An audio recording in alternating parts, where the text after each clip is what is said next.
Amen, amen. Acha tuweze kuzungumuza machache ambayo Bwana ameyaweka pia ndani ya moyo wangu.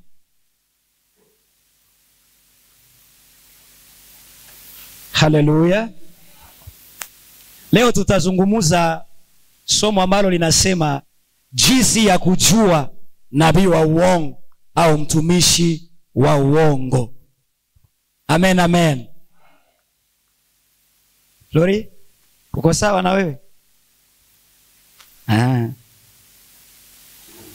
Sawa bwana. Jinsi ya kujua nabii wa uongo au mtumishi wa uongo. Comment reconnaître un bon prophète et un mauvais prophète? Haleluya. Amen. Najua ni vizuri kuwa na mbinu. Tu sais, c'est bien d'avoir le ciel. Ukijua njia wanazozitumia, si tu connais les chemins qu'ils pratiquent, itakuwa ni rahisi kuwavumbua watumishi wa kweli na watumishi wa uongo. Ça sera facile de reconnaître les bons serviteurs et les mauvais. Nataka uelewe jambo hili. Je veux que tu comprennes ceci. Kulingana na nyakati tulizo nazo, par rapport au temps que nous avons, manabii wa uongo hawawezi kuisha tena. Les mauvais prophètes ne finiront pas, bali wataendelea kuwa wengi. Ils seront nombreux. Maana wakipungua manabii wa uongo, Yesu atakuwa ni mwongo. Si on diminue les mauvais prophètes, Jésus sera un menteur. Maana Yesu alitabiri kusema ya kwamba Jésus a prophétisé en disant, katika nyakati hizi, dans ce temps, watatokea makristo wengi wa uongo, il y aura des faux Christ, na manabii wengi wa uongo, et beaucoup de prophètes mauvais. Kwa hiyo kama Yesu alisema watakuwa wengi wa uongo siku hizi, si Jésus a dit qu'ils seront en nombre, lazima wawepo. Ils doivent être là. Na tunapowaona manabii wa uongo wamekuwa wengi, quand on les voit, tunasema asante Yesu Kristo kwa sababu wewe ni msema kweli. Nous disons merci Jésus Christ parce que tu dis la vérité. Kama wasingekuwa manabii wa uongo siku ya leo, s'il n'y avait pas de mauvais prophètes dans ce temps, hakungekuwa na haja yoyote ya kumwamini Yesu Kristo. On n'allait pas besoin de croire en Jésus Christ. But the reason why tunamwamini Yesu Kristo, nous croyons en Jésus Christ, kwa sababu tunajua yeye ni kweli na anasema kweli. Parce que nous savons il est la vérité et il parle la vérité. Na tunayamini maneno yake kuwa ni kweli na ni amina. Et nous croyons sa parole parce que c'est la vérité et l'amen. Wakati yanapotimia kila wakati. Quand ça s'accomplit. Amen, amen. Amen. Kwa hiyo wingi wa manabii wa uongo ni utimilifu wa neno la Yesu Kristo. Plusieurs faux prophètes, c'est l'accomplissement de la parole de Jésus. Lakini sasa, maintenant, kwa wewe uliye mteule wa Mungu, toi qui es l'élu de Dieu, wewe uliyechaguliwa na kuokolewa, toi qui es choisi et sauvé, ni vizuri uwajue wale manabii wa uongo. C'est bien de connaître les faux prophètes. Jinsi gani wanavyotumika, comment ils travaillent, jinsi gani wanavyopotosha wana, comment ils périssent les enfants de Dieu. Ili usije ukajikuta wewe pia umekuwa victim wa uongo wao. Pour ne pas te retrouver victime de leurs mensonges. Haleluya. Amen. Bwana Yesu asifiwe. Amen. Kusudi la unabii wa uongo, le souci des fausses prophéties, ni kuwapotosha wana wa Mungu, c'est périr les enfants de Dieu. Ndio maana kuna umuhimu wa wewe kujua utumishi wao. C'est pourquoi il y a l'importance de connaître leur façon de travailler. Ili usipotoshwe na wao. Pour ne pas être péri. Bwana Yesu asifiwe sana. Amen. Kuna mambo kadha wa kadha ambayo ni muhimu kwetu kuyajua. Il y a des choses qui sont importantes que nous connaissons. Jambo la kwanza, la première chose, hata shetani, même le diable, ujifanya kuwa mfano wa malaika wa nuru. Il s'est fait l'image de l'ange de Dieu. Amen, amen. Amen. Hili ndilo jambo la kwanza lazima ulijue.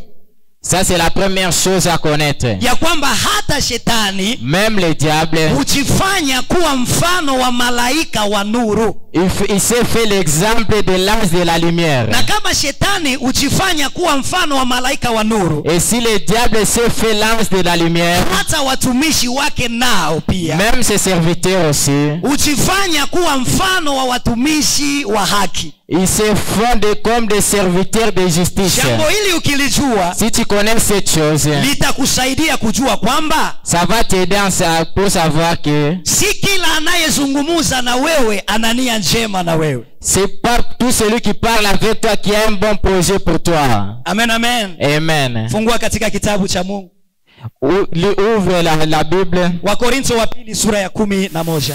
Maana watu kama hao ni mitume wa uongo, watendao kazi kwa ila, wanaojigeuza wawe mfano wa mitume wa Kristo.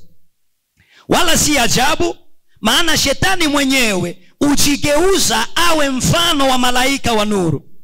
Basi si neno kubwa watumishi wake nao kujigeuza wawe mfano wa watumishi wa haki, ambao mwisho wao utakuwa sawasawa na kazi zao. Amen. Nous lisons 2 Corinthiens 11, 13 à 15. Ces hommes-là sont des faux apôtres, des ouvriers trompeurs, déguisés en apôtres de Christ. Hallelujah. Et cela n'est pas étonnant, puisque Satan lui-même s'est déguisé en ange de lumière. Il n'est donc pas étrange que ces ministres aussi se déguisent en ministres de justice. Leur fin sera selon leurs œuvres. Hallelujah. Amen. Bwana Yesu asifiwe sana. Amen. Unakuta ya kwamba maandiko yanadhibitisha, nous trouvons que les Écritures assurent ya kwamba hata shetani ujifanya kuwa nani? Malaika wa nuru. Que même le diable se fait un ange de lumière. Na kitu ambacho unapaswa kuelewa, ce que tu dois comprendre, shetani hana nia njema na mwanadamu hata siku moja. Le diable n'a jamais eu de bons projets pour l'homme. Kama kuna mtu ambaye tuna shida naye duniani hapa sisi, si un homme que nous avons un grand problème avec lui sur la terre, sio wachawi, ce ne sont pas des sorciers, sio waganga, ce ne sont pas des féticheurs, sio washirasi, ce ne sont pas les adultères, sio wezi, ce ne sont pas les voleurs. Tatizo kubwa tulilo nalo ni ibilisi, shetani. Le grand problème c'est le diable. Na kama leo tumekuwa sasa na waongo ni kwa sababu ya shetani. Si aujourd'hui il y a des menteurs, c'est à cause du diable. Na kama leo tuna wachawi ni kazi ya shetani. Si aujourd'hui il y a des sorciers, c'est le travail du diable. Na kama leo tuna wauaji ni kazi ya shetani. Si aujourd'hui il y a des bandits, c'est le travail du diable. Na kama leo tuna malumbano katika familia zetu ni kazi ya shetani. Si aujourd'hui on a des problèmes dans nos maisons, c'est à cause du diable. Na hiyo inaonyesha ya kwamba shetani hana mawazo mazuri juu ya mwanadamu hata siku moja. Tout ça montre que le diable n'a jamais de bonnes pensées pour l'homme. Kwa hiyo kazi yote shetani anayoifanya katika maisha yako ni mbaya kwa maisha yako. Tout ce que le diable fait dans ta vie c'est mauvais. Hata kama akiipamba namna gani, akijaribu kuitengeneza, mwisho wake ni ubaya kwako. Même si il essaie d'embellir ça, à la fin c'est seulement mauvais. Alléluia. Amen. Bwana Yesu asifiwe sana. Amen. Fungua katika kitabu cha Mwanzo usikie kazi za shetani. Ouvre le livre de Genèse. Sura ya 3. Genèse chapitre 3. Amen, amen. Amen. Mwanzo sura ya 3 mstari wake ni wa kwanza, tutaanzia pale. Genèse 3 verset 1. Biblia inasema hivi, ninasoma katika jina la Yesu. Amen. Basi nyoka alikuwa mwerevu kuliko wanyama wote wa mwitu aliyowafanya Bwana Mungu. Akamwambia mwanamke, ati hivi ndivyo alivyosema Mungu, msile matunda ya miti yote ya bustani? Mwanamke akamwambia nyoka, matunda ya miti ya bustani twaweza kula, lakini matunda ya mti ulio katikati ya bustani Mungu asema, msiyale wala msiyaguse, msije mkafa. Nyoka akamwambia mwanamke, hakika hamtakufa, kwa maana Mungu anajua ya kwamba siku mtayakula matunda ya mti huo mtafumbuliwa macho, nanyi mtakuwa kama Mungu, mkijua mema na mabaya. Amen. Nous lisons. Ngoja kidogo, acha nishuke, kuna kakitu hapo. Mstari wa 6 namalizia. Mwanamke alipoona ya kuwa mti ule mti wafaa kwa chakula, wapendeza macho, nao ni mti wa kutamanika kwa maarifa, basi akatoa katika matunda yake akala, akampa na mumewe, naye akala. Amen. Amen. Nous lisons Genèse 3, 1 à 6. Le serpent était le plus rusé de tous les animaux du champ que l'Éternel Dieu avait fait. Il dit à la femme, Dieu a-t-il réellement dit, vous ne mangerez pas de tous les fruits du jardin? La femme répondit au serpent, nous mangeons du fruit des arbres du jardin, mais quant au fruit de l'arbre qui est au milieu du jardin, Dieu a dit, vous n'en mangerez point et vous n'y toucherez point, de peur que vous ne mouriez. Alors le serpent dit à la femme, vous ne mourrez point, mais Dieu sait que le jour où vous en mangerez, vos yeux s'ouvriront et que vous serez comme des dieux, connaissant le bien et le mal. La femme vit que l'arbre était bon à manger et agréable à la vie, et qu'il était précieux pour s'ouvrir l'intelligence. Elle prit de son fruit et mangea. Elle en donna aussi à son mari qui était auprès d'elle, et il la mangea. Haleluya. Amen. Bwana Yesu asifiwe sana. Amen. Nataka unisikilize kwa makini. Je veux que tu m'écoutes bien. Biblia inasema hivi. La Bible dit ceci. Wakati Mungu alimweka mwanadamu ndani ya bustani, Quand Dieu a placé l'homme dans les jardins, alimupatia mamlaka juu ya vyote. il lui a donné le pouvoir sur toutes choses. Akamupatia ruhusa ya kula kila kitu kilichokuwa mule. Et l'autorisation de manger tout ce qui était dedans. In fact, ukisikia jinsi Bwana alivyoumba dunia. Quand l'Éternel a créé la terre, wakati bustani ilitengenezwa na Mungu, quand Dieu a créé le jardin, bustani ilitengenezwa kwa ajili ya mwanadamu. le jardin était créé pour l'homme. Amen, amen. Amen. Mungu alipotengeneza bustani, quand Dieu a fait le jardin, akachukua mwanadamu akamweka ndani ya bustani. Il a pris l'homme et le plaça dans le jardin. Ili mwanadamu apate kuitunza bustani. Pour que l'homme prenne soin du jardin. Mwanadamu hakuwa kiumbe cha kwanza kuumbwa duniani. L'homme n'était pas la première créature à être créée sur la terre. Mwanadamu kuumbwa, avant que l'homme soit créé, bahari ilikuwa imejaa na samaki. il y avait la mer qui était remplie de poissons. Ilikuwa zimejaa na ndege. Le ciel était rempli de oiseaux. Nchi ilikuwa imejaa na wanyama na vitu vinavyotambaa. La terre était remplie des animaux et des choses précieuses. Lakini hivi vitu vyote, mais tout ça, havikusababisha Mungu aifanye bustani ya Eden. Ça n'a pas causé que Dieu fait les jardins de Lakini Dieu. wakati Mungu alimuumba mwanadamu, Mais quand Dieu a créé l'homme, baada ya kumfanya mwanadamu, après avoir fait l'homme, akamutengenezea bustani ya Eden. il lui a fait les jardins de Dieu. Akampa majukumu mwanadamu aitunze ile bustani. Et lui a donné le recommandement de prendre soin du jardin. La grâce qui est comment? Hallelujah. Amen. Bwana Yesu asifiwe. Amen. Lakini mais pamoja na hayo yote, avec tout ça, nyoka alijifanya kuwa yeye ni mzuri kwa mwanadamu kuliko hata Mungu. Le serpent s'est fait plus beau plus que Dieu. Kazi ya kwanza ambayo shetani alianza kuifanya, le premier travail que le diable a commencé à faire, ni kumfanya mwanadamu aone Mungu ni mbaya kuliko watu wote. c'est faire l'homme que l'homme voit que Dieu est mauvais. Alifanya mwanadamu aone kumbe Mungu hanipendi kabisa. Il a poussé l'homme qu'il puisse voir que Dieu ne l'aime pas. Ona ujanja wa shetani. Regarde la malignité du Anauliza mwanamke, il pose la question à la femme. Ati est-ce que hivi ndivyo Mungu alivyosema? C'est ce que Dieu ya kwamba matunda yote ya miti iliyo bustanini msiale? Que tous les fruits de l'arbre que vous ne mangez pas. Nisikilize mwana wa Mungu. Écoute-moi enfant de Dieu. Usizani ya kwamba shetani hakujua. Ne crois pas que le diable ne savait pas. Usifikiri ya kwamba shetani aliyafanya haya out of ignorance. Ne crois pas que le diable a fait ça sans connaître.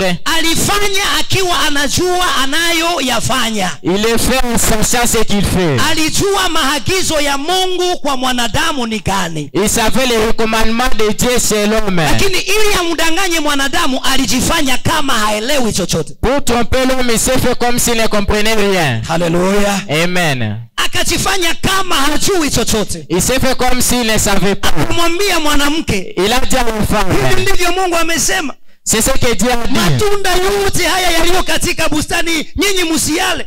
Que tous les fruits qui sont dans les jardins ne mangez pas. Hallelujah. Amen. Mwanamke akamwambia hapana. La femme lui a dit non. Hajasema hivyo. L'Éternel n'a pas dit ça. Naomba utulivu ndani ya nyumba ya Mungu. Naomba watu watulie. Amen, amen. Amen. Hallelujah. Amen. Mwanamke akasema hapana. La femme a dit non. Bwana hakusema tusile matunda yote. L'Éternel n'a pas dit de ne pas manger tous les fruits. Turuhusu kula matunda yote ya bustani. Il nous a permis de tout manger. Lakini ametukataza matunda ya mti mmoja tu. Il nous a interdit seulement les fruits d'un seul arbre. Ulio katikati ya bustani. Qui est au milieu du jardin. Akasema tusiguse wala tusiale. Il a dit ne touchez pas ni ne mangez pas. Na Bwana hakutukataza kukataza bila sababu. Et l'Éternel ne nous a pas interdit sans raison. Sema tusiale maana siku tutakapokula tutakufa. Il a dit ne mangez pas, le jour que vous allez manger vous mourrez. Kwa hiyo ili tuishi Bwana akasema tusiyaguse wala tusiale. Pour vivre, l'Éternel a dit ne touchez pas et ne mangez pas. Nyoka akasema hapana. Les serpents dit non. Hamutakufa. Vous n'allez pas mourir. Hamwezi kufa kwa sababu ya matunda Vous haya. n'allez pas mourir à cause de ces fruits. Kuna siri ambayo Mungu amewaficha ndani ya tunda hili. Il y a un secret que Dieu vous a caché dans ces fruits. Mungu hataki mkue kama yeye. Dieu ne veut pas que vous soyez comme lui. Mungu anajua siku mtakula matunda ya mti huu. Dieu sait le jour que vous mangerez ces fruits, Mtakuwa kama yeye. vous serez comme lui. Mtajua mema na mabaya. Vous connaîtrez le mal et le bien. Mimi kwa kufa hamutakufa ngo. Mais vous ne mourrez pas. Haleluya. Amen. Sikiliza. Écoute, Maandiko yanasema hivi, les Écritures disent, nyoka alifika hatua ya kushawishi mwanamke le serpent est arrivé au niveau de séduire l'homme. mpaka mwanamke akaona ule mti ni mzuri sana kuliko matunda yote yaliyo katika bustani. Jusqu'à ce que la femme a dit que c'est un bon arbre plus que toutes les arbres. Aseme mwanamke aliona ule mti unapendeza. La Bible dit, la femme a dit que c'est un bon arbre. Unapendeza kwa chakula. C'est bon à la nourriture. Unapendeza kwa muonekano kwa macho. Sur la vue. Alafu aseme ule mti Et en disant cet arbre, ni mzuri unaleta maarifa. c'est un bon arbre qui donne la prophétie. Mwanamke akaona kumbe Mungu alikuwa ametuficha kitu kizuri. La femme a vu que quand Dieu nous cachait une bonne chose. Tukitumia Kiswahili chetu hapa Kenya, Si on utilise notre Swahili de Kenya, tunaweza kusema kwamba mwanamke akaona shetani alimchanua. on peut dire que le diable a fait à la Yani femme. aliwatoa kaujinga fulani hivi. Il lui a enlevé une insensée. Akapenda shetani kuliko Mungu. Elle a aimé le diable plus que Dieu. Akamsikiliza shetani kuliko Mungu. Elle a écouté le diable plus que Dieu. Akaitika mashauri ya shetani akaachana na ya nani? Na ya Mungu. Elle a accepté le conseil du diable et le cessé de Dieu. Kwa sababu gani? À cause de quoi? Wakati shetani aliapia kwa mwanamke, Quand le diable a parlé à la femme, kuonyesha mapembe, il n'a pas montré les cornes. hakuonyesha ile meno ambayo tunaonaka ya ora, Il n'a pas montré les dents que nous voyons. kuwa na damu kwenye meno. Il n'avait pas de sang sur les dents. Haleluya. Amen. Lakini aliapia kama malaika wa nuru. Il s'est montré comme l'ange de la lumière. Alimpelekea habari njema kwa mujibu wa yeye. Il lui a donné une bonne nouvelle pour lui. Lakini swali ni je, Mais la question est celle-ci. mpaka sasa tumejua mema na mabaya tu? Jusqu'aujourd'hui, nous savons le mal et le bien. Hivi muna uhakika tumeishia kwa mema na mabaya tu? Est-ce que vous croyez qu'on s'est limité seulement au bien et au bien? Mwanadamu hafi mpaka leo bado hatufi? Est-ce que l'homme ne meurt pas jusqu'aujourd'hui? Haleluya. Amen. Bwana Yesu asifiwe sana. Amen. Weka hili katika akili zako, Mets ça dans ta ya tête. kwamba shetani Que le diable, anapokuja katika maisha yako, quand il vient dans ta vie, haachi na vitisho, il ne vient pas avec le terreur. hakuonyeshi mabaya, Il ne te montre pas le mal. hauzi sera mbaya kwa mwanadamu, anasemaka tu vitu vizuri tu. Il ne parle pas de mauvaises choses. Il parle seulement toujours de belles paroles. Haleluya. Amen. Hata watumishi wa shetani, Même les serviteurs du diable, kama vile bwana wao alivyo, comme le Seigneur, ndivyo pia walivyo. c'est comme une source. Hawakuonyeshi jehanamu ambayo wamewekewa. Il ne te montre pas l'éternel. Watakuambia habari za kuzimu, Il ne peut pas te parler de l'histoire de watakuambia la habari za kwenda Dubai, Ils vont te dire l'histoire d'aller à Dubaï, kumiliki makampuni, d'hériter les entreprises, watakwambia makontena ya China, les conteneurs de Chine. lakini watakwambia ya kwamba jehanamu inakusubiri baada ya Il ne pale. peut pas te dire qu'il y a l'enfer qui t'attend. Haleluya. Amen. Bwana Yesu asifiwe sana. Amen. Jambo la kwanza, La première chose, shetani hujigeuza kuwa malaika wa nuru, le diable se transforme en ange de la na lumière. watumishi wake pia hujifanya mfano wa watumishi wa haki. Et ses serviteurs aussi se font comme les serviteurs de la justice. Haleluya. Amen. Amen, amen. Amen. Jambo la pili ambalo unapaswa kujua, La deuxième chose, hata mapepo même les démons yanaona mambo ya siri. savent les choses secrètes. Haleluya. Amen. Hata mapepo Même les démons, yana uwezo wa kujua mambo yako ya sirini. Ça a le pouvoir de connaître tes histoires secrètes. Mapepo Les démons yana uwezo wa kujua umefanya nini, ont le pouvoir de savoir qu'est-ce que tu as fait. umeacha nini nyumbani. Tu as laissé quoi à la maison? Kwenye jiko lako kuna jug mahali fulani. Dans ta cuisine, il s'est rempli à tel côté. Mapepo yana uwezo ya kujua jana ulifanya accident na gari. Les démons ont le pouvoir de connaître qu'est-ce que tu as fait hier. Amen, amen. Amen.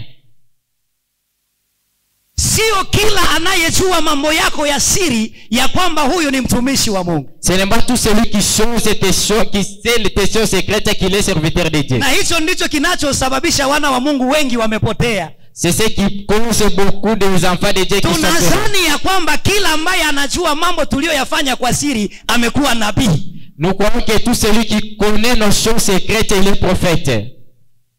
Tuko pamoja? Nous sommes ensemble. Yaani mtu kukwambia hivi, Si quelqu'un te dit, mama yako anaitwa fulani, ta maman s'appelle telle, babu yako anaitwa fulani, ton grand-père s'appelle tel, mama yako alikufaka na hivi na hivi na hivi, ta mère était morte de ça, ça, hiyo ça. sio kazi ya watumishi wa Mungu peke yao. Ça, ce n'est pas le travail seulement des serviteurs de Dieu. Hata mapepo yana uwezo wa kujua hayo yote mambo. Même les démons ont cette capacité de connaître ces choses. Na hata kizazi hiki tulicho nacho, Même cette génération que nous avons, tuna watumishi wengi wa shetani nous avons beaucoup de serviteurs du diable ambao wamepotosha wana wa Mungu kwa njia hiyo. qui périssent beaucoup des enfants de Dieu dans ces chemins. Maana wana wa Mungu wanadhani ya kwamba kila anayejua mambo ya sirini ni yule aliye na nguvu za Mungu ndani yake. Les enfants de Dieu croient que tout celui qui connaît les choses secrètes, c'est celui qui a Dieu en lui. Tusome katika kitabu cha Matendo ya Mitume Lisons dans le livre des Actes des Apôtres, sura ya 6. chapitre 6. Tutaanza kusoma mstari wake wangapi hapa? Matendo ya Mitume sura ya 6. Actes des Apôtres 6, Anza kusoma mstari wa 9. verset 9. Je lis au nom de Jésus-Christ. Quelques membres de la synagogue dite des affranchis. Matendo ya Mitume Actes des Apôtres, sura ya 8, chapitre 9, chapitre 8, sura ya 8 mstari wa 9. chapitre 8, verset 9. Ehe. Il y avait auparavant dans la ville un homme nommé Simon qui se donna pour un personnage important, exerçait la magie et provoquait l'étonnement du peuple de la Samarie. Tous, depuis le plus petit jusqu'au plus grand, l'écoutaient attentivement et disaient, celui-ci est la puissance de Dieu, celle qui s'appelle la grande. Haleluya. Il écoutait attentivement parce qu'il les avait longtemps étonnés par ses actes de magie. Haleluya. Bwana Yesu asifiwe sana. Amen. Inasoma katika lugha ya Kiswahili, unisikilize. Na mtu mmoja jina lake Simoni hapo kwanza alikuwa akifanya uchawi katika mji ule, akiwashawishi watu wote wa taifa la Wasamaria, akisema ya kuwa yeye ni mtu mkubwa. Wote wakamsikiliza, tangu mdogo hata mkubwa, wakisema mtu huyu ni uweza wa Mungu ule mkuu. Amen, amen. Amen. Kuna kitu sijamalizia hapa. Il y a une chose que j'ai... Wakamsikiliza kwa maana amewashangaza muda mwingi kwa uchawi wake. Amena. Amen. Ruka katika kitabu cha Matendo ya Mitume, hapa Matendo ya Mitume sura ya 16 na mstari wa 16. Saute jusqu'au chapitre 16, verset 16. Ninasoma katika jina la Yesu. Amen. Ikawa tulipokuwa tukienda mahali pale pa kusali, kijakazi mmoja aliyekuwa na pepo wa uaguzi akatukuta, aliyewapatia bwana zake faida nyingi kwa uaguzi. Akamfuata Paulo na sisi akipiga kelele akisema, watu hawa ni watumishi wa Mungu aliye juu, wenye kuwahubiria njia ya wokovu. Akafanya hivyo siku nyingi, lakini Paulo akasikitika, akageuka, akamwambia yule pepo na kuamuru kwa jina la Yesu Kristo, mtoke huyu. Akamtoka saa ile ile. Amen. Amen. Nous lisons Actes 16, 16 à 18. Comme nous allions au lieu de prière, une servante qui avait un esprit de python et qui, en devenant procurait un grand profit à ses maîtres, vint au-devant de nous et s'est mis à nous suivre. Paul et nous, il criait, ces hommes sont les serviteurs de Dieu très haut et ils vous annoncent la voie du salut. Hallelujah. Elle fit cela pendant plusieurs jours. Paul, fatigué, se retourna et dit à l'esprit, je t'ordonne au nom de Jésus-Christ de sortir d'elle, et il sortit à l'air même. Hallelujah. Amen. Bwana Yesu asifiwe. Amen. Sasa nisikilize. Écoute-moi. Biblia inasema hivi. La Bible dit ceci. Palikuwa na mjakazi mmoja Il y hivi. avait une servante Alikuwa na pepo qui avait un esprit ya uaguzi. de python. Hakuwa na Roho Mtakatifu. Elle n'avait pas le Saint-Esprit. Alikuwa na roho chafu ndani mwake. Elle avait un mauvais esprit en Lakini elle. hiyo roho Cet esprit, ilikuwa inatumika kwa kuwaguza. ça agissait pour séduire. Yaani ilikuwa inatumika kwa kujua mambo ya watu, mautabiri. Ça agissait en prophétie.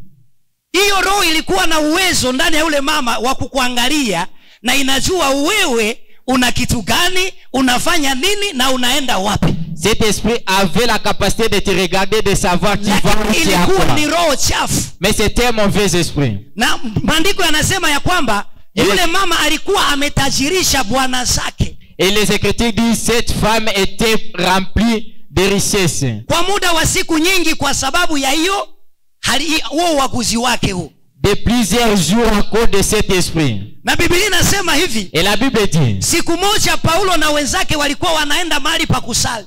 un jour Paul et ses frères partirent Wakiwa leur njiani, quand ils étaient en marche.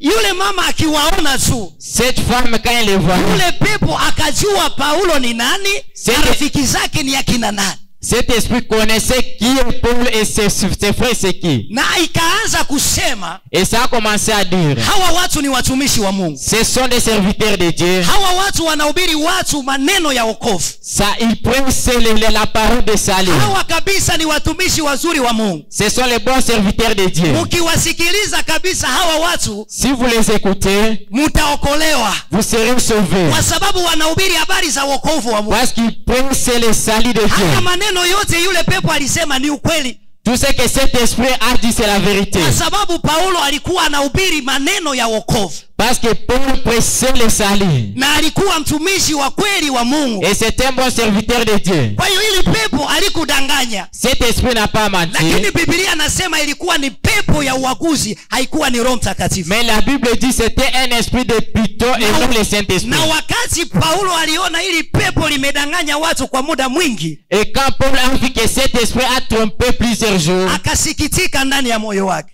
il avait la tristesse en lui. Tena lilikuwa na tabia hilo lipepo, Et ça avait l'habitude de cet esprit. likiona kina Paulo wanatembea, S'il voit Paul marcher, linakuja nyuma likiwashuhudia, ça vient les proclamer. yani inawasubaisha.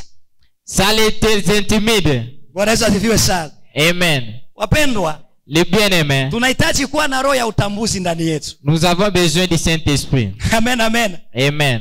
Kwa mtu asiye na roho wa Mungu, Celui qui n'a pas l'Esprit de Dieu, ungeweza kusema yule mama ni nabii kabisa wa Mungu kwa sababu anajua mambo ya watu. tu pouvais dire que c'est une prophétesse de Dieu parce qu'elle connaît les choses de Dieu. Lakini Paulo alipoangalia, Mais quand Paul a regardé, alisema huyu ni mdanganyifu.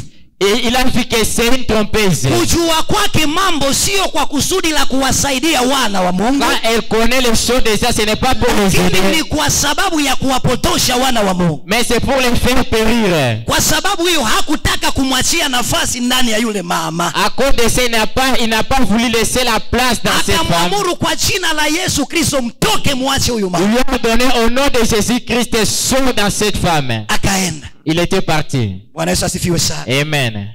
Kizazi hiki tulicho nacho, La génération que nous avons, angalia unabii tulio nao. regarde la prophétie que nous avons. Kwako kuna kitu fulani. Chez toi, tu as telle chose. Ndiyo mtumishi, ndiyo umesema ukweli. Oui, Wewe c'est si mchumba wako alikuacha jana. Toi, ton mari t'a laissé hier. Ona, Regarde. kujua mchumba alikuacha Savoir si l'homme t'a laissé, haimaanishi niko mtumishi wa Mungu. ça ne signifie pas que je suis serviteur de Dieu. Hili nakwambia ni ukweli. Ce que je te dis, c'est vrai. Na hizi roho Et cet esprit, kwa sisi ambao tulikuwa washirikina tukienda kwa waganga, nous qui partions chez les féticheurs, zilikuwa zinatumika hivyo hivyo tu. ça agissait comme ça seulement. Kwa waganga wanafanya uaguzi, Les féticheurs le font. wanaziita wengine wanapiga ramuli. Ils s'appellent, ils font de...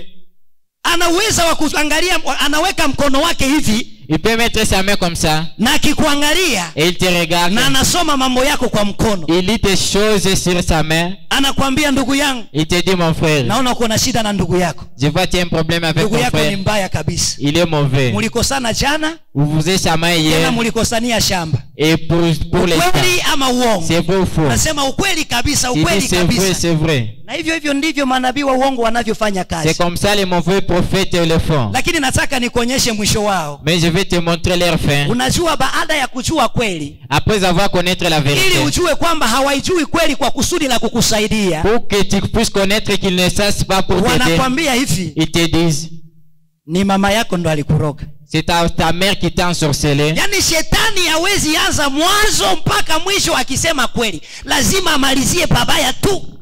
Le diable ne peut pas dire seulement la vérité.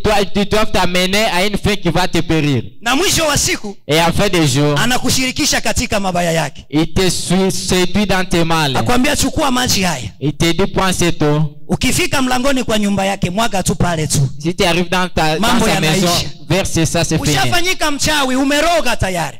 Tu as déjà ensorcelé. Unajua watu hawajui kuroga ni nini. Les gens ne savent pas ensorceler c'est quoi. Wakati unachukua kitu, Quand tu prends une chose, mchawi au mganga anakupatia kitu, anakwambia nenda uweke mahali fulani, c'est que le féticheur t'a donné en te disant, mets halafu ça kile sur tel endroit. kitu kitakusaidia kuleta watu kwa duka lako. Cette chose va t'aider à amener les gens dans ta boutique. Hebu jiweke kwanza pa nafasi ya wale makastoma.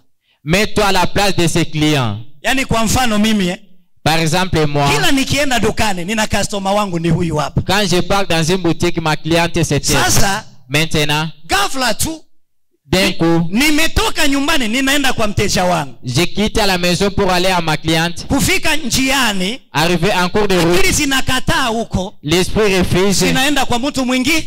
Ça part chez une autre personne. Bado ningali timamu. Je suis vraiment... Wewe kama akili zangu zimetikiswa. Tu ne vois pas que mon esprit bouge. Si wewe ndio umeniroga. C'est toi qui m'as ensorcelé. Si ndio uchawi huo. C'est ça la sorcellerie. Haribu maisha ya mtu. Tu détruis la vie de quelqu'un. Unatikisa akili za mtu. Tu bouges l'esprit de quelqu'un. Unatoa mwanadamu katika uhalali wake, unamuingiza katika hali isiyokuwa ya kawaida. Tu fais quitter l'homme dans sa réalité pour l'amener dans une chose qui n'est pas. Wewe ni mchawi kama wachawi wengine. Toi tu es sorcier comme les autres. Ni ombi langu kwa Mungu wa mbinguni wewe usiwe mmoja wao katika jina la Ma Yesu. prière que toi tu ne sois pas comme eux. Haleluya. Amen. Kwa hiyo jambo la pili lazima uelewe ya kwamba La deuxième chose tu dois connaître. hata mapepo yanaweza kusababisha unabii ukafanyika. Même les démons peuvent prophétiser. Amen, amen. Amen. Jambo la tatu Troisième chose. lazima ujue Tu dois connaître. hata manabii wa uongo utenda miujiza. Même les faux prophètes font les miracles.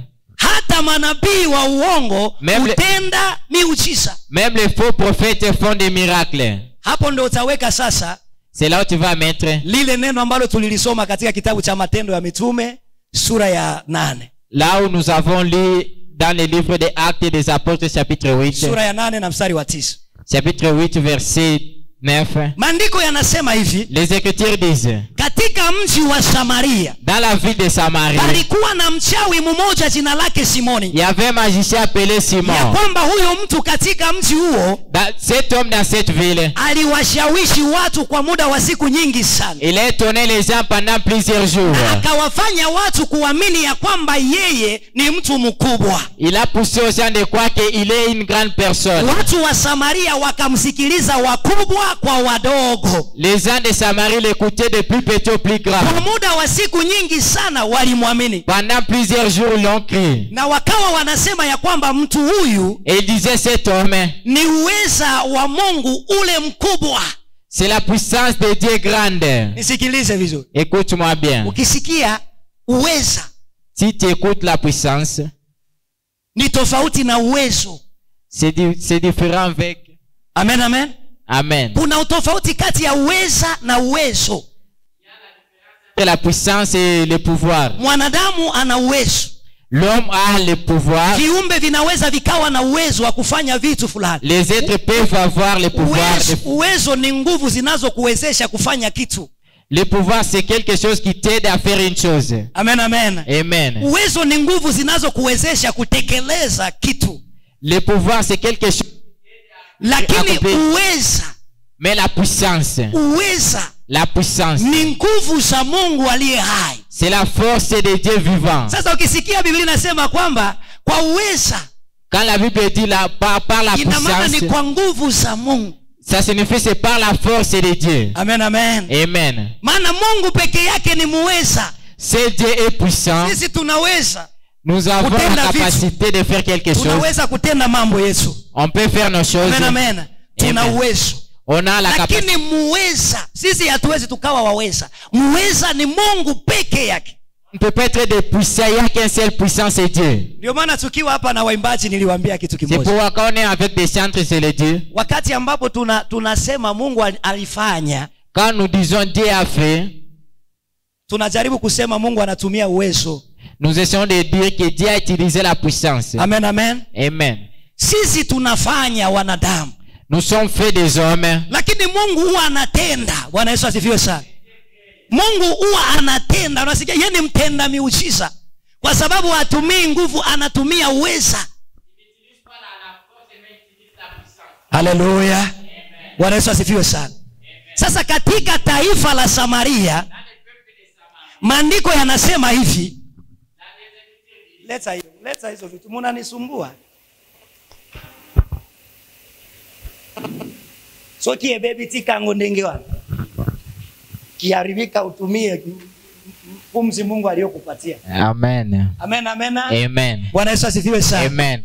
Anasema hivi, la Bible dit, katika mji wa Samaria, dans la ville de Samarie, watu waliamini ya kwamba Simoni mchawi, les gens croyaient que le Simon magicien, ni uweza ule mkubwa wa Mungu. C'est la grande puissance de Dieu. Amen, amen. Amen. Unaweza kuamini ni viwango vya aina gani huyu jamaa alifanya kazi katika nchi ya Samaria? Tu peux croire c'est quelle dimension de choses que Simon fait. Aliwashangaza. Il les a étonnés kwa matendo yake. Des actes qu'il a fait. Mtu anayeshangaza ni mtu ambaye anafanya maajabu. L'homme qui étonne, c'est l'homme qui fait des grandes choses. Alifanya maajabu kwa muda wa siku nyingi katika taifa la Samaria. Il a fait des prodiges pendant plusieurs jours dans la ville de Samarie. Yote maajabu aliyafanya akitumia uchawi. Tous les prodiges qu'il a fait, il a fait en utilisant la magie. Hajatumia nguvu za Mungu. Il n'a pas utilisé la force de Dieu. Lakini amedanganya taifa, sio watu. Mais il a trompé le peuple. Nisikilize. Écoute-moi. Biblia haijasema ya kwamba alidanganya kundi la watu hapa. La Bible ne dit pas il a séduit un nombre de gens. Taifa la Samaria. Mais la Bible dit le peuple de Samarie. Amen, amen. Amen. Ina maana jamaa alikuwa na uwezo wa kushawishi watu wengi na watu wote wakaingia boksi yake wakakubali kabisa huyu sasa ndiye aliye na nguvu kamili za Mungu.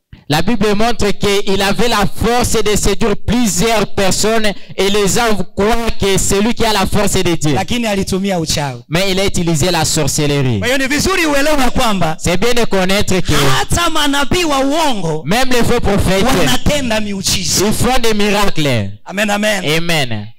Mathayo sura ya 24 na mstari wa 24. Matthieu 24 à 24. Matthieu 24. Mathayo sura ya 24. Matthieu 24 na mstari wa 24. Verset 24. Inasema hivi. Ça dit ceci. Kwa maana watatokea makristo wa uongo na manabii wa uongo. Nao watatoa ishara kubwa na maajabu wapate kupoteza kama yamkini hata walio wateule. Amen. Nous lisons Matthieu 24. Car il s'élèvera des faux Christ et des faux prophètes. Ils feront de grands prodiges et des miracles au point de séduire, s'il c'était possible, même les élus. Alléluia. Amen. Bwana Yesu asifiwe sana. Amen. Huyu ni Yesu anasema sasa. C'est Jésus qui parle. Huyu sio mwanadamu. Ce n'est pas un homme. Yesu C'est Jésus, aliye Mungu wa kweli na wa pekee, qui est le véritable Dieu, Mungu mwenye nguvu na muweza wa yote, le Dieu qui a la force et la yeye ambaye puissance. pasipo yeye hakuna kilichofanyika, Sans lui, rien n'est créé. bali yote yalifanyika kwa yeye. Tout a été créé par lui. Yeye ambaye ni neno lililofanyika mwili, C'est lui qui est la parole qui s'est fait chair. akakaa na watu wakamwona katika utukufu kama mwana wa pekee wa Mungu. Il a habité avec les hommes et ils l'ont vu comme le fils unique de Anasema Dieu. na kanisa, Et il dit avec l'église, anatuambia il hivi, nous dit, jihadhari, jihadharini. préparez-vous. Amen, amen. Amen. Asema ya kwamba Il dit ceci, utatokea na makristo wa uongo il s'élèvera des faux Christ na manabii wa et uongo, des faux prophètes. na hawa watu Et ces gens watafanya ishara nyingi na maajabu nyingi. feront beaucoup de prodiges et beaucoup de miracles. Amen, amen. Amen. Nao watapotosha wengi, Ils séduiront beaucoup. ikiwezekana hata wateule. Si c'est possible, même les élus. Nisikilize, Écoute-moi. unaposikia inasema yani watakuwa na miujiza ya ajabu, Ils auront des grands miracles, watakuwa na ishara za ajabu, des grands prodiges. kiasi cha kwamba ukiwa Mkristo vuguvugu unapitwa na wao. Au niveau si tu es un chrétien, ni foi ni faux, Yani hata wateule walio na misingi milegevu watashawishiwa na wao. même les élus qui ont des racines seront séduits par eux. Amen, amen. Amen. Kama Yesu anaitambua miujiza ya manabii wa uongo, wao utaikataa ipi? Si Jésus reconnaît les miracles des faux prophètes, alors Kama toi. Yesu amesema watafanya miujiza mingi lakini ni wa uongo, Et si Jésus dit qu'ils feront plusieurs miracles et sont faux, nini sasa wewe unataka tuamini ya kwamba kila anayetenda miujiza ni wa Yesu Kristo? alors pourquoi tu veux que nous croyons que tout celui qui fait des miracles il est de Jésus? Neno la Yesu linaonyesha ya kwamba sio wote wanaotenda miujiza kuwa ni watumishi wa nani? Wa Mungu. La parole de Jésus montre que ce n'est pas tout celui qui fait les miracles Na qui est Yesu serviteur de Dieu. anasema hata watumishi wa ibilisi wa uongo watafanya miujiza, sio michache, sio midogo, mingi na mikubwa. Même Jésus dit que même les serviteurs du diable feront beaucoup de miracles. Haleluya. Amen. Pokea upako, watu wanaenda kanisa lote chini mbwa. Reçois l'onction, les gens tombent. Hapa ndio pana upako wa Mungu hapa. C'est là où il y a l'onction de Dieu. Non. Miujiza haijawa alama ya mtumishi wa Mungu. Le miracle n'est pas l'image d'un serviteur de Simboli Dieu. ya kuwa mtumishi wa kweli wa Yesu Kristo sio miujiza. Les synonymes d'être un bon serviteur de Jésus Christ, c'est pas un miracle. Neno miujiza tunalichangia sisi sote, wabaya na wema. Comprends que le mot miracle, on le partage, le faux et le vrai. Haleluya. Amen. Bwana Yesu asifiwe sana. Amen. Sijui kama uko unanielewa vizuri. Je ne sais pas si tu me comprends.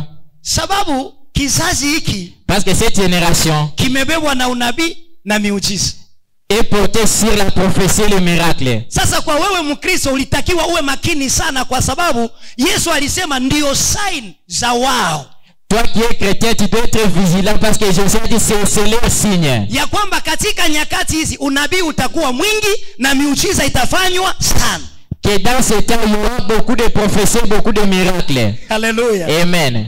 Inashangaza Mkristo ambaye umeokoka, C'est ton chrétien qui est sauvé. una miaka zaidi ya 5 katika wokovu, bado ungali unaamini miujiza pekee ndio alama ya mtu kuwa mtumishi wa Mungu. Tu as plus de 5 ans dans le salut, mais tu crois seulement que c'est le miracle qui est le signe d'un bon serviteur. Haleluya. Amen. Bwana Yesu asifiwe sana. Amen. Wapendwa, Bien-aimés, muda umewadia tutoke katika distraction. nous devons quitter dans la distraction. Tuache sasa kuzubaa. Quittons dans la distraction. Biblia inasema amka wewe usinziaye, toka katika wafu. La Bible dit celui qui est dans la distraction quitte parmi les morts. Jua usingizi wa kiroho unasababisha mauti katika Mkristo. Les sommets spirituels causent la mort dans la chrétienté. Inabidi tuamuke tutoke katika usingizi wa kiroho. On doit se réveiller, quittons les sommets Na spirituels. kutoka katika usingizi wa kiroho sio kuamka kama atokaye kitandani. Pour quitter les sommets spirituels, ce n'est pas comme on se réveille le matin. Haleluya. Non. Jiweke kwenye mizani ya neno la Mungu. Mets-toi dans les racines de la parole de Dieu. Ningali katika neno ama siko katika neno? Est-ce que je suis encore dans la parole ou pas? Hali nilipo Yesu anahubiriwa ama Yesu ahubiriwa? Là où je suis, est-ce qu'on prêche Jésus ou pas? Nisikilize vizuri. Écoute-moi bien. Manabii wa uongo Les faux prophètes, wanaweza wakafanya yote kabisa. ils peuvent tout faire. Mitume wa uongo Les faux prophètes, wanaweza wakafanya miujiza kabisa. ils peuvent faire les miracles. Wanaweza kufanya maajabu. Ils peuvent faire de grandes choses. Wanaweza kutabiri kabisa. Ils peuvent prophétiser. Wanaweza wakaona yaliyo kweli. Ils peuvent voir la vérité. Lakini liko jambo moja ambalo mpaka vile watakavyokufa hawataweza kulifanya. Il y a une chose qu'ils ne feront pas. Haleluya. Amen. Kuna jambo ambalo mpaka jinsi watakavyokufa hawataweza Il y a kulifanya. une chose jusqu'à leur mort, ils ne le feront pas. Kuhubiri Yesu Kristo. C'est prêcher Jésus-Christ. Amen, amen. Amen. Kuhubiri Yesu Kristo. Prêcher Jésus-Christ. Nabii wa uongo hana uwezo wa kuhubiri Yesu Kristo. Un faux prophète n'a pas la capacité de prêcher Jésus-Christ. Mtume wa uongo hana uwezo wa kuhubiri Yesu Kristo. Un faux apôtre n'a pas la capacité de prêcher Jésus-Christ. Akijikaza ataungaunga tu. Ataungaunga tu. Même si ses frères sont pas seulement mélangés. Unajua karakta za manabii wa uongo. Tu sais le caractère des faux prophètes. Wakitaka kufundisha Yesu Kristo. S'ils veulent enseigner Jésus-Christ. Siku moja Yesu alikuwa chomboni pamoja na wanafunzi wake. Un jour Jésus était avec ses serviteurs. Mawimbi yakatokea. Il y avait le vent. Zoruba ikaipiga kile chombo. Le vent était fort. Wanafunzi wakaanza kumuita Yesu. Les disciples commençaient à appeler Jésus. Kwani si kitu kuangamia kwetu? Seigneur, ce n'est rien notre. Yesu akaamka akatuliza mawimbi. Jésus s'est réveillé et a calmé les vagues. Nasema Yesu akaamka akatuliza mawimbi. J'ai dit Jésus s'est levé et il a calmé les vagues. Nasema Yesu akaamka akatuliza mawimbi. J'ai dit Jésus s'est levé et il a calmé les vagues. Nasema Yesu akaamka akatuliza mawimbi. Somebody say amen. Amen. Unasikia? Yesu akaamka akatuliza mawimbi, sema amena. Jésus s'est levé, il a calmé les vagues. Sisi leo ninatuliza mawimbi yaliyo ndani yako. Et jusqu'aujourd'hui, pia washawi ninayapuliza kwa jina la Yesu. Pia madeni ninasikiliza nikwambie. Écoute-moi, je te dis. Hiyo sio injili ya Yesu Kristo. Ça ce n'est pas l'évangélisation de Jésus-Christ. Huo ni utapeli. Ça c'est les tromperies. Bwana Yesu asifiwe sana. Amen. Ni kuungaunga vitu tu. Ils essaient de mélanger les choses. Amen, amen. Amen. Ndiyo vitu wanatafuta. Ce sont les choses kitu qui kenye katamuingiza ili atege akili za watu nyara alafu aanze kuangusha sasa. Les choses qui va se mal introduire. Kisha kwambia ninatoa mawimbi yote yaliyo katika maisha yako. Et quand te dit l'enlever le vent dans ta vie. Jiandae kuanguka kozi hiyo hapo sasa mtaanguka sana. Prépare-toi à tomber. Kuanzia sasa ninasema mawimbi na yaondoke katika jina la Yesu. Receive. Recevez. Wamama wanaenda kule bwa bwa bwa bwa bwa. Les mamans tombent. Wamama wa hapa musiwe munaanguka katika jina la Yesu Kristo. Les mamans d'ici ne tombez pas au nom de Jésus-Christ. Wadada wa hapa musiwe waangukaji katika jina la Yesu Kristo. Les sœurs d'ici ne tombez pas au nom de Jésus-Christ. Écoute-moi. Nyinyi ni watumishi wa Mungu. Vous êtes des serviteurs de Dieu. Amen, amen. Amen. Iwezekani wewe ndio mwimbaji tulie naye katika nyumba ya Bwana. Comment toi qui chantes dans la maison de l'Éternel. Wewe ndio tunategemea kwamba kupitia wewe uwepo wa Mungu utashuka. On espère en toi qu'à travers toi il y aura la présence de Dieu. Alafu ghafla tena mimi ndio mchungaji wako nikisimama nikiweka mkono mwimbaji wangu. D'un coup moi qui est ton serviteur, si je mets ma main sur toi tu tombes. Ulikuwa unafanya nini mbele za watu wa Mungu? Ina maana ulikuwa unaambukiza wana wa Mungu mapepo ulionayo. Tu contaminais les enfants de Dieu tes démons que tu en avais. Kama una mapepo, si tu as des démons, ya kuachilie kwa jina la Yesu. Que ça te laisse au nom de Jésus. Ili uanze kuhudumia watu yaliyo ya Yesu. Pour commencer à servir les gens de Dieu. Ninasema tulicho nacho ndicho tunachopeana. La Bible dit ce que nous avons c'est ce que nous donnons. Amen, amen. Amen. Ninawaambia mambo yaliyo kweli na yanayoendelea katika. Je vous dis ce qui est vrai. Na maashas.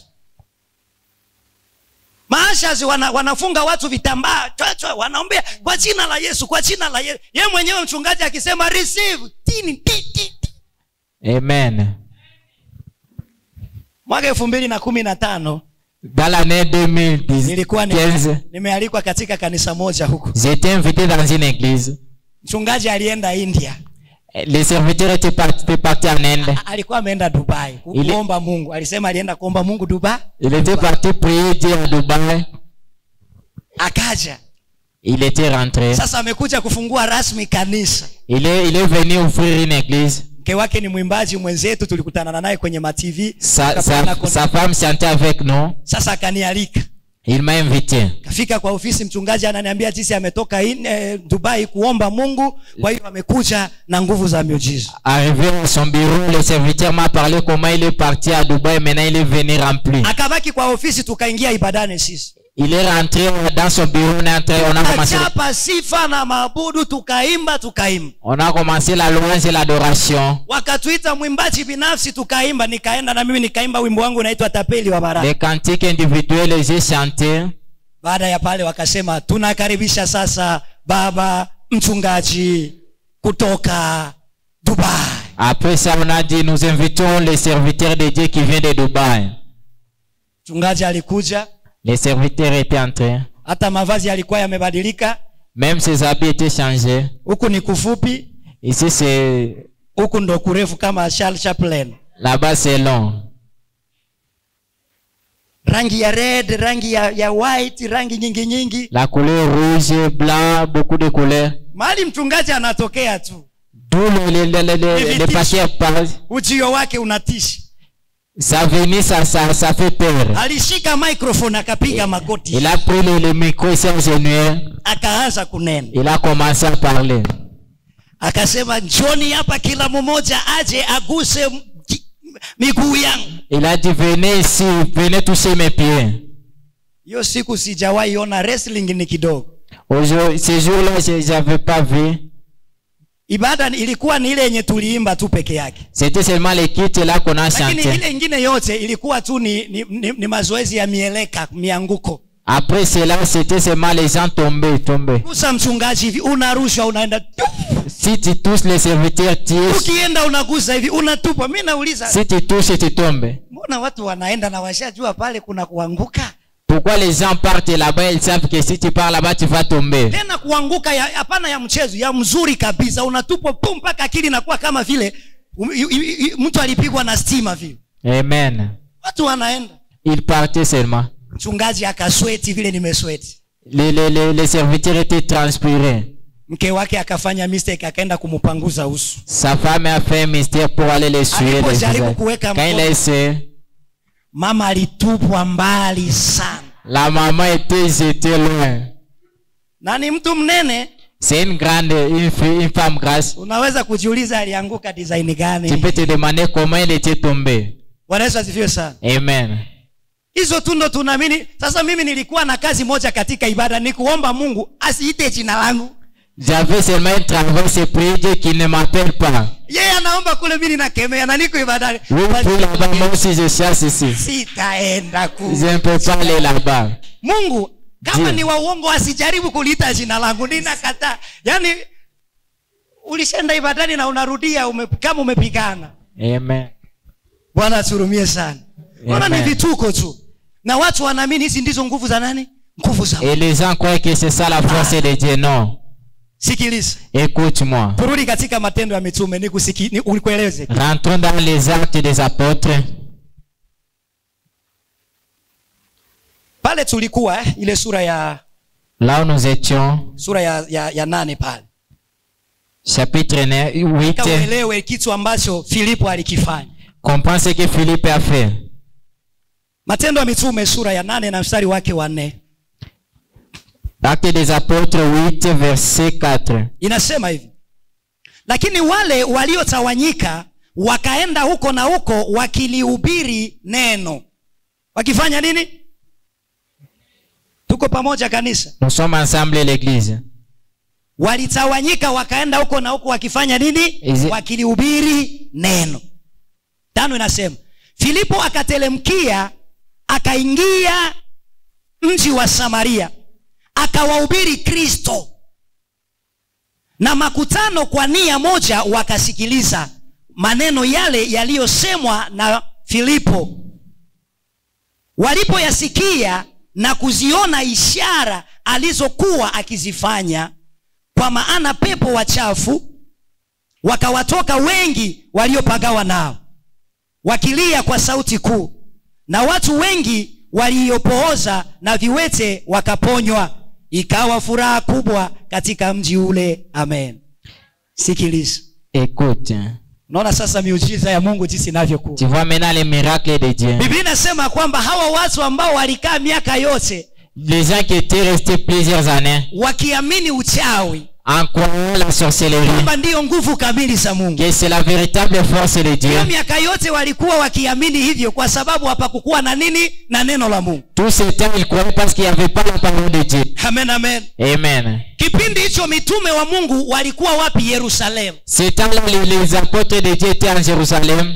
Vurugu zikaingia juu ya mitume Yerusalemu. Il y avait un trouble dans les églises. Wakaanza kuwafunga mitume. On a commencé à emprisonner les apôtres. Wakaanza kuwaua wanafunzi. On a commencé à enfermer les disciples. Ikafika wakati wakamshika Stefano, wakamuua Stefano. Un temps était arrivé, on a tué Stéphane. Stefano alipouliwa, Quand on a tué Stéphane, mitume wakasema, there is danger here.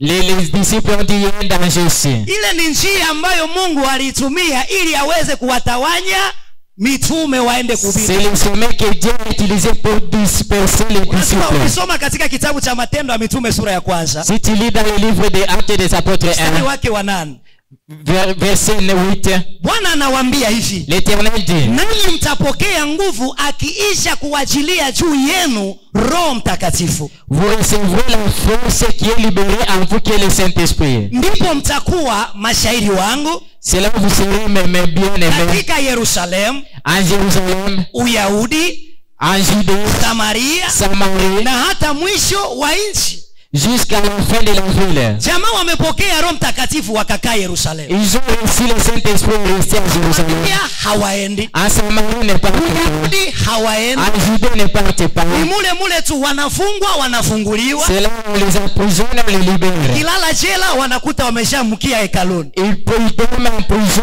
ils se réveillent en Jérusalem. Na unakumbuka katika kitabu cha Mwanzo Et dans le livre de Genèse, sura ya 11, Genèse 11, wakati wanadamu pia walitaka wasienee juu ya uso wa nchi, quand les hommes ils ont refusé d'être rapides, walikaa Babeli, ils ont resté à Babel. wakaanza kujijengea nini? Mnara. Ils ont commencé à se construire Na wakajenga mji.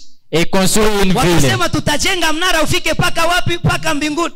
Ils ont dit on va construire le mnara jusqu'à au ciel. Tutajenga mji ili tusitawanyike juu ya nini? Juu ya uso wa nchi. Et on va construire ça pas régner sur la terre. Ukumbuke agizo la Mungu ni kwamba mwanadamu ajae juu ya uso wa nchi. Souviens-toi le recommandement de Dieu et que l'homme remplisse la terre. Mungu aliposhuka, Quand Dieu était descendu, akaona hao watu wana umoja, il a vu que les hommes sont na unis. lugha moja, Ils ont une même langue. na wanashauri moja. Ils ont même un conseil. Akasema hawatazuilika. Ils ont dit il y aura Inabidi les nilete apôtres. confusion kati yao. Je dois amener la confusion au nez. Akachafua lugha yao, Il a wakashindwa kuelewana. Ils ont essayé de se faire comprendre. Sema nipatie matofali, unapewa nyundo. Si tu dis donne-moi ça, on te donne les marteaux. Naomba kisu pale, wewe unaleta matofali. On te demande les couteaux, tu amènes Akasema notre hii chose. biashara haiwezi kuendelea, tuachane naye. Ils ont dit ça, on ne peut pas continuer, on laisse. Baada ya kuachana nayo wakatawanyika, kila mtu akaenda kwenye alienda, ndio mpaka leo. Après cela, ils se sont dispersés jusqu'à Wakati aujourd'hui. mitume nao wanatumwa na Yesu Kristo, Quand les disciples on les a envoyés dans Jésus, baada ya kupokea Roho Mtakatifu, hubirini injili kote ulimwenguni. qu'après avoir reçu le Saint-Esprit, prêché partout sur la terre, Wakakaa Yerusalemu, ils étaient restés en Jérusalem. Mungu akawatumia kweli kweli. Et Dieu les a utilisés. Unasikia Paulo, unasikia Petro na Yohana wakienda kwenye mlango wa hekalu, Pierre et Jean aussi partaient. wakakuta kiwete amekaa pale, Ils ont trouvé un boîtier là-bas. wanamwambia hatuna fedha wala dhahabu, kwa jina la Yesu simama uende. Ils ont dit on n'a pas ni argent ni on lève pas les soucis. Yerusalemu yote ikawa na taharuki, watu wakasha, Yerusalemu mzima. La Bible dit tout Jérusalem était étonné. Walikuwa wanafungwa leo, On les a emprisonnés aujourd'hui. wakiingia jela, Ils entrent dans la prison. milango inabaki vile vile, Les portes restent comme ça. vifuli viko huko huko, Il y a des cadenas là-bas. lakini jamaa wanahubiri ndani ya hekalu. mais il prêchait dans les temples. Miujiza ikawa ya ajabu, wakuwa makuhani, mafarisayo, Wayahudi wakachanganyikiwa na matendo ya mitume. Il y avait des grands miracles, les scribes, les pharisiens, ils étaient étonnés. Wakasahau mission kwamba ni kwenda kupeleka wapi injili. Les apôtres ont oublié la mission qui est de prêcher la parole sur la terre. Ninazungumza na watu wa Mungu mulio mahali hapa. Je parle avec les serviteurs de Dieu qui sont ici. Tumetumwa kuhubiri injili kwa mataifa huko. Nous sommes en train de prêcher l'évangélisation. Usirizike na kuimba hapa, leta watu kwa Yesu. Ne restez pas ici seulement pour chanter, amène les gens ici. Amen. Amen. Hatujaitiwa kuimba makanisani, tumetumwa kuleta watu kule. Nous sommes en train pour amener les gens là-bas. Amen. Amen. Unajua hakuna kitu kibaya kama mtu kusahau kazi kamili aliyopewa na kuanza kufanya kitu kingine tofauti. Il n'y a pas une mauvaise chose que d'oublier les véritables missions qu'on t'a donné. Hujawahi ona mtu anachukua mamilioni ya hela anainvest ndani ya kanisa kama na hili na hajawahi kufanya hata mkutano moja wa injili hinji. Tu vois quelqu'un investit plusieurs millions dans l'église mais n'a jamais fait l'évangélisation ailleurs. Mwisho wa siku wanaanza kufia zile mali zenye waliinvest wapi?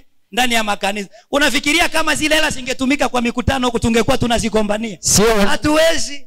Si on utilisait cet argent pour évangéliser, on n'allait pas commencer à se combattre pour ça. Kinachosababisha vurugu zinakuwa kila wakati ni kwa sababu ndani ya akaunti za kanisa kuna hela. Tous les troubles dans les églises, c'est parce que dans des comptes des églises il y a l'argent. Lakini ile hela tukitoa hapo nje kila mwisho wa mwezi mama mkutano hapo. Si on amène cet argent, on amène kila mwisho wa mwezi Jacaranda inaenda. Kila mwisho wa mwezi Dandora. Nakwambia hatutafia kitu chochote. On ne peut pas se charmer pour rien. Amen. Amen. Hatuwezi kufia kitu. On ne peut pas se charmer pour rien.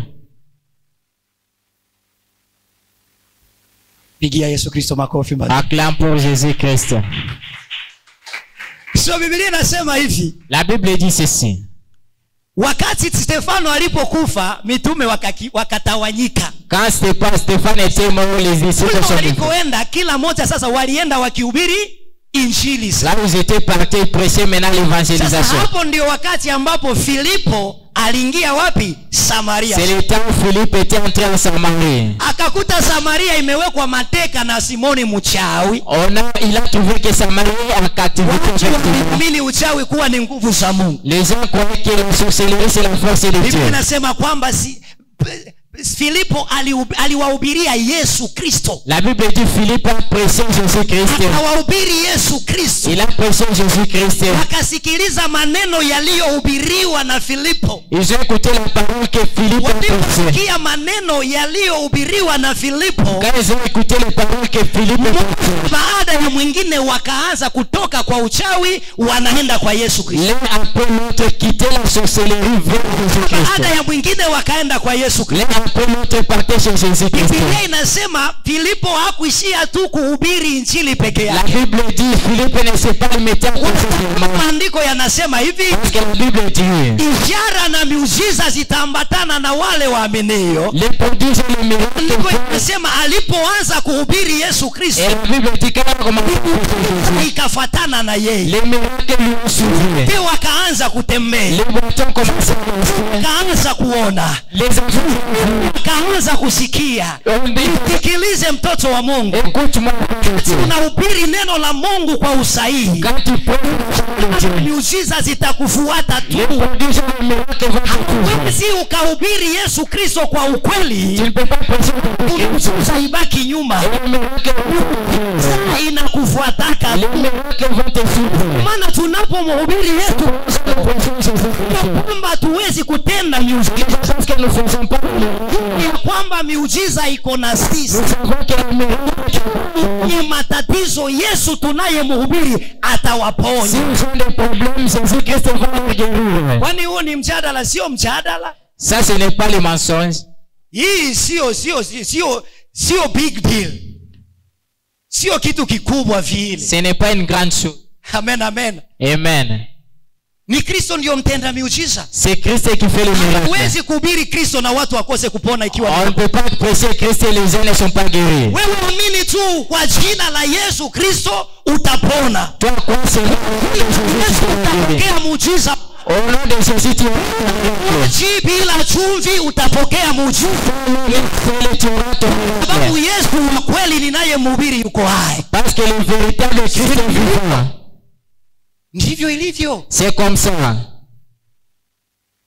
Kwani tunahubiri mwenye hatumjui? Nous ne prêchons pas celui que nous ne connaissons pas. I thank God my sister is there. Ma sœur est là. Huyo dada aliona niliokoka nikiwa mlemavu. Sasa nikiwa hivi ni neema ya Yesu Kristo. Si je suis comme ça, c'est la grâce de Jésus. Haleluya. Amen. Na sikumwagiwa maji, sikupewa chumvi, sikupewa udongo, kwa jina la Yesu Kristo. C'est au nom de Jésus Christ seulement. Mimi nikikwambia Yesu anaponya unafikiria ninaongea kwa sababu watu wengine huongea hapana. Quand je te dis, kwa sababu nimeponywa na yeye. Quand je te dis que je suis guéri, c'est parce que j'ai été guéri par lui. Kwa sababu ameponya watu kwa mkono wangu. Quand namjua Yesu wa Nazareth. Je connais Jésus-Christ de Nazareth. Niko proud na Yesu niliye naye. J'ai confiance avec Jésus. Sitaji chumvi ili watu waweze kupokea ndoa. Je n'ai pas besoin de sel pour que les gens reçoivent le mariage. Elimu ya mapepo kwa jina la Yesu. Refusons l'intelligence des démons nom de Jésus. Biblia inasema ya kwamba walihubiriwa Yesu Kristo. On les a prêché Jésus. Akili zao zikafunguka. Leur intelligence est ouverte. Endelea kusoma chini maandiko yanasema. Si tu continues à lire les paroles. Simoni mchawi mwenyewe aliokoka Même Simon le magicien. Yesu Kristo. Yesu ikiingia mahali watu huru tu. Si la vérité de Jésus entre Injili ya kweli ikiingia masikioni mwako. Si l'évangélisation entre dans tes oreilles. Hata hekima ya ndoa unapokea katika. Même la sagesse du mariage tu auras. Kwani unafikiri ni roho za mapepo ndo zinavunja ndoa za watu? Tu crois que c'est les démons qui détruisent le mariage? Non. Biblia inasema nini? La Bible dit quoi? Na mke mwenye hekima atajenga nyumba yake. La femme se construit sa maison. Hekima ya Mungu ndani yako ili ujue jinsi ya kuishi na mume wako. Si c'est la sagesse de Dieu dans ta vie, tu vivras bien avec ton homme. Amen, amen. Amen. Si neno la Mungu liko wazi. La parole de Dieu est ouverte. Unajua hapa kuna kila kitu hapa. Ici il y a toutes choses. Hili neno hili, cette parole, inaonyesha mwanaume nafasi yake kwa mwanamke. Ça montre l'homme à sa place chez la femme. Na mwanamke nafasi yake kwa mwanaume. Et la femme sa place chez l'homme. Kila mmoja akijua nafasi yake na jukumu lake. Tout est chacun de sa place. Ndoa inapona. Le mariage est sauvé. Amen, amen. Amen. Ni kwa sababu tu tungali tunaishi ndani ya ndoa kama mtu na mnyama. Nous vivons, c'est parce que nous vivons dans le mariage comme un animal et un homme. Ni kwa sababu mwanaume hajajua mwanamke ni ubavu wake na ni mfupa wa mifupa yake. C'est parce que l'homme ne sait pas que la femme ce sont ses côtes et la chair de sa chair. Unasikia paka kwa vinywa vya Wakristo mwanaume anaita mwanamke ng'ombe wewe. C'est pourquoi un chrétien qui appelle sa femme unajua mwanamke akiwa ng'ombe yeye pia ni ng'ombe. Il ne sait pas que si la femme est spirituelle, ni umbwa, si nyinyi ni mwili mmoja. Si l'homme est saint et le ciel est saint. Kama utaanza kumupamba mke wako vizuri ukishajua akiwa ng'ombe na wewe ni ng'ombe. Si tu sais que si elle est chèvre, toi aussi tu es chèvre. Soma andiko la mwisho sitafasiri, soma tu. Wakorintho wa kwanza sura ya 12. 1 Corinthiens 12. Sura ya 12. 1 Corinthiens 12. Tutaanza kusoma mstari wake wa 3. Verset 3. Wakorintho wa kwanza sura ya 12 mstari wa 3 ninasoma katika jina la Yesu. Inasema hivi. Amen. Kwa hiyo na waharifu ya kwamba hakuna mtu anenaye katika roho wa Mungu kusema Yesu amelaaniwa. Wala hawezi mtu kusema Yesu ni Bwana isipokuwa katika Roho Mtakatifu. Amen, amen. Amen. 1 Corinthiens 12:3. C'est pourquoi je vous déclare que nul, s'il parle par l'Esprit de Dieu, ne dit Jésus est anathème, et que nul ne peut dire Jésus est le Seigneur si ce n'est par le Saint-Esprit. Weka maneno haya ndani ya moyo wako. Mets ces paroles dans ton cœur. Tutaendelea wiki ijayo Bwana atakapotupatia nafasi. Nous allons continuer la semaine prochaine. Somo hili ni ndefu na lina vigezo vingi vizuri sana vya kutusaidia. C'est un grand thème qui va nous aider. Lakini siku ya leo tumesema hivi. Mais aujourd'hui nous disons, jambo la kwanza, première chose, Shetani hujifanya kuwa malaika wa nuru. Le diable se fait l'ange de la lumière. Na hata watumishi wake pia hujifanya mfano wa watumishi wa Mungu. Même ses serviteurs se font comme les serviteurs serviteurs de Dieu. Kwa hiyo usitarajie ya kwamba watakuja kuambia sisi ni watumishi wa shetani, sisi ni watumishi wa shetani. N'espère pas qu'ils viendront te dire nous sommes les serviteurs du diable. Hapana. Non. Watakwambia sisi ni watumishi wa nani? Wa Mungu. Ils te diront nous sommes les serviteurs de Dieu. Lakini utaona matokeo wakati utaanza ona umeanza kufilisika. Mais tu verras les résultats quand tu vas commencer à voir que matokeo yao wakishaanza kupora mali zako, ndo utajua kumbe hapa nilikuwa kondoo katika mikono ya umbwa mwitu. tu vas voir les résultats vont voler ta richesse. Ndio maana tuna watu katika makanisa alikuja na gari amerudi bila besikeli. C'est pourquoi il y a des gens, il est venu avec sa voiture, mais il rentre sans vélo. Mali zote paka ameachwa masikini oye hai. On lui a volé toute sa richesse. Amepanda mbegu zote mpaka gala limebakia wazi. Il a semé toutes les graines jusqu'à vider son sol. Ndio maana leo tuna watu huko nje, ukimwambia twende kanisani anakuambia mimi na kanisa. C'est pourquoi il y a des gens dehors, si tu lui dis on part à l'église, c'est du moins l'église. Hawa watu wanaitwa wachungaji, sipendi kusikia majina yao. Les gens qu'on les appelle serviteurs, je n'aime pas écouter leur nom. Ukisikia mtu anasema hivyo usimulaumu. Si tu vois que quelqu'un parle ça, ne le condamne pas. Alishakutanana na jambazi wa mchungaji, alikulwa vizuri sana. Il a déjà rencontré un faux serviteur. Amen, amen. Amen. Ni kumwombea Mungu. Prie pour lui. Na ukiwa na neno, ufunuo wa neno, unaweza kumsaidia umwambie hapana. Tatizo ni kwamba mnafikiria kila mtumishi ni wa Mungu. Si tu as la parole en toi, tu vas le prêcher pour lui dire que tu penses que tout serviteur c'est un serviteur de Dieu. Hawa watumishi wa uongo wamekatisha watu wengi tamaa kabisa ya kufuata Mungu. Parce que plusieurs serviteurs ont désespéré beaucoup de gens. Amen, amen. Amen. Jambo la pili tukasema lazima ujue ya kwamba mapepo yana uwezo wa kuona na kusababisha unabii. La deuxième chose est que les démons peuvent aussi voir et prophétiser. Lakini kitu ambacho hata kama wanaweza wakaona na kufanya hiyo yote, même s'ils ont la capacité de voir et faire tout ça, hawata kuambia uache dhambi hata siku moja. Ils ne peuvent pas te dire de laisser le péché. Kwa sababu wanajua ukiacha dhambi hata wao hatakaa ndani yako. Parce qu'ils savent que si tu laisses les péchés, même eux ne peuvent pas habiter en toi. Sasa nafasi ya wewe kuacha dhambi wanakuambia toa sadaka, kwa sababu wanajua hivyo. Hivyo watu wanapenda sasa. La place de te dire laisse les péchés, vont te dire donne l'offrande. Amen, amen. Amen. Amen, amen. Amen. Lakini hakuna sadaka inayopita kuacha dhambi, kwa sababu mwili wako kishakuwa dhabihu takatifu kwa Mungu, kila ulicho nacho kinakubalika na Mungu. Amen. Amen. Kuna kitu naona Roho ananiongoza niseme. Il y a une chose que l'esprit m'a conduit de Sadaka ni dire. nzuri sana na inafanya kazi kubwa katika maisha ya watu. C'est bien de donner l'offrande et ça fait beaucoup de choses dans Lakini l'église. ni vibaya kutoa bila kujua. Mais c'est mauvais de donner sans savoir. Amen, amen. Amen. Ona kilichosababisha Habili aliuliwa na Kaini ni sadaka. Ce qui a poussé que Abel soit tué par Caïn, c'est l'offrande. Tuko pamoja kanisa? Nous sommes ensemble. Kama Kaini aliua ndugu yake ni kwa sababu ya sadaka. Si Caïn a tué son frère, c'est à cause de l'offrande. Alitoa vibaya.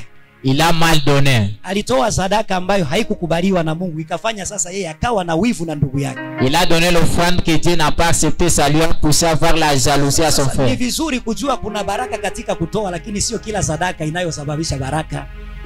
Tu dois savoir qu'il y a la bénédiction quand tu donnes, mais ce n'est pas toute offrande qui bénit. Yesu anasema hivi. Jésus dit, Mtu ukitaka kutoa sadaka, si tu veux donner l'offrande, ukikumbuka ya kuwa una neno na ndugu yako, acha kwanza hiyo sadaka. et tu te trouves que tu as un problème avec ton frère, laisse Nenda l'offrande. kwanza utengeneze na ndugu yako, Va d'abord arranger avec ton frère, alafu uje utoe sadaka yako. et puis tu viendras donner ton Kwa offrande. nini Yesu anaagiza hivi? Pourquoi Jésus a recommandé? Ukitoa hiyo sadaka yako na ukiwa na dhambi, Parce que haitakubaliwa. si tu donnes l'offrande et que tu as un péché, ça, on ne va pas accepter cette Ndio offrande. maana tuna insist sana upande wa utakaso na utakatifu, ni muhimu zaidi. C'est pourquoi nous insistons beaucoup sur la sanctification.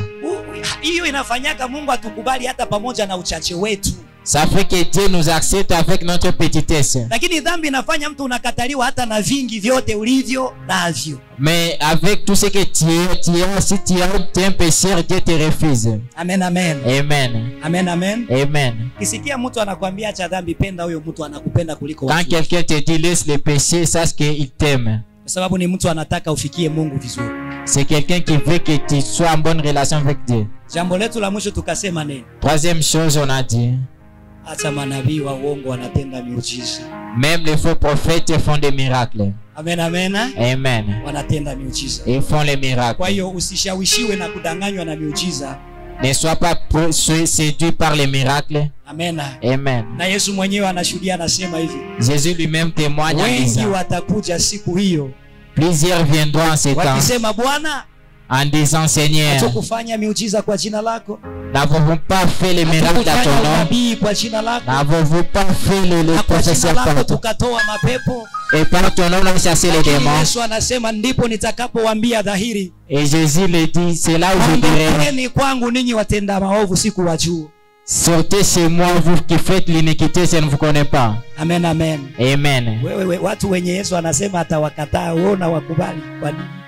Les gens que Jésus dit qu'ils vont les refuser, toi tu les acceptes. Amen, amen. Amen. Na hiki kinasumbua watu wengi, akisikia kwa jina la Yesu, kwa jina. Yesu alisema hivi, Jésus a dit, watatokea makristo wengi wa uongo. il y aura plusieurs faux Christ. Kwa hiyo sio kila mahali unaposikia wanasema kwa jina la Yesu akili zako zinakwambia ni yule Yesu wa Nazareti ndiye anasemwa pale. Ce n'est pas là où tu dis, tu entends quoi, au nom de Jésus que c'est le Christ de Nazareth. Amen, amen. Amen. Maana kuna watu wanasemaka, mbona alisema kwa jina la Yesu? Si kila jina la Yesu ni jina la Yesu wa Nazareti. Il faut chercher à savoir ici quel nom de Na jina la Jésus Yesu wa Christ. Nazareti alitumiwa na mtu mchafu. Et le nom de Jésus-Christ de Nazareth, un homme sale ne peut pas l'utiliser. Ukitaka uelewe, uliza wana wa Skewa kuhani. Si tu veux comprendre, demande aux enfants de Skem. Amen, amen. Amen. Amen, amen. Amen. Ndio utajua hilo jina ni takatifu. Kwa hiyo lile wanalolitumia ni la Kristo wao ambao wanamjua wao. C'est là où tu sauras que ce nom est saint. Si hata Waislamu wana Yesu wao wanamuita Isa. Même les musulmans, ils ont leur Jésus qu'ils appellent Isa. Lakini yeye alizaliwa chini ya mtende na Yesu alizaliwa katika ori la kulia. Il était né ailleurs, mais Jésus était né dans la crèche. Na wajinga bado wanaliwa. Simama tuombe Mungu. Lève-toi, nous voulons prier. Chana wale